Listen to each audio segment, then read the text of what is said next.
Jewish and joyful.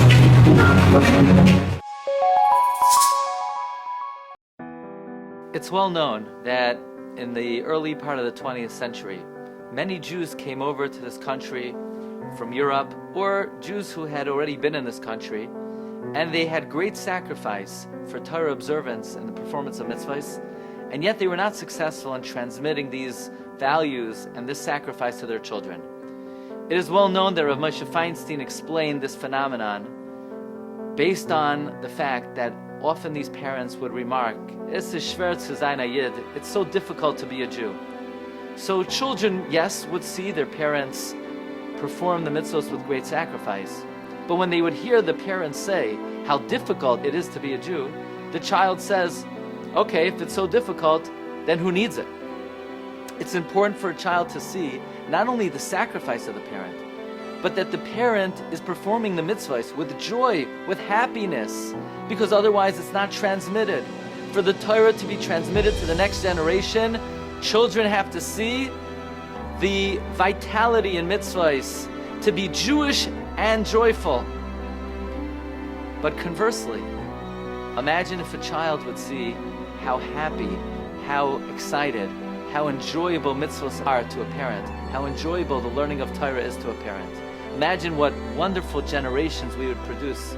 In fact, one of my favorite all-time stories is a story recorded in one of my favorite books. It's called Tales Out of Shul by Rabbi Emanuel Feldman.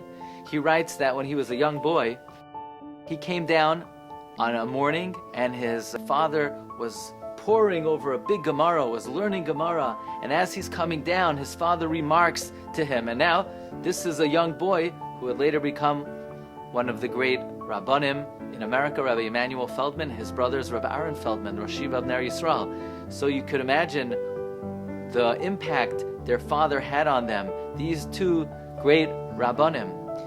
His father remarked to him, he said, Mendela, this is azoy geschmack. The learning, the Torah, it's so enjoyable, it's so delectable, it's so interesting, it's so geschmack.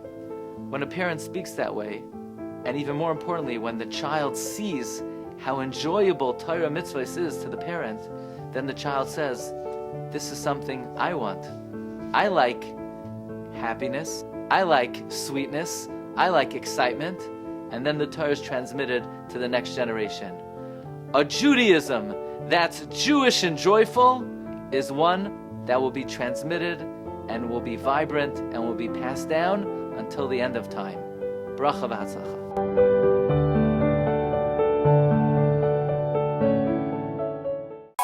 Hi everybody, it's Aryeh Fingerer and welcome back to the Jewish and Joyful podcast. There are many more incredible guests and content coming soon, so please follow and subscribe for more. Our podcast is available on all streaming platforms. I'd like to thank our Mishna Berurah for the revolutionary project that changed the world, the Hebrew English Mishna Berurah, and to receive brief inspiration and beautiful Torah Shari Shabbos stable. Subscribe to Parsha Knowledge by emailing parshanknowledge@gmail.com, or you can visit parshanknowledge.com. For more information, please see the show notes. So thank you for listening and have an amazing day.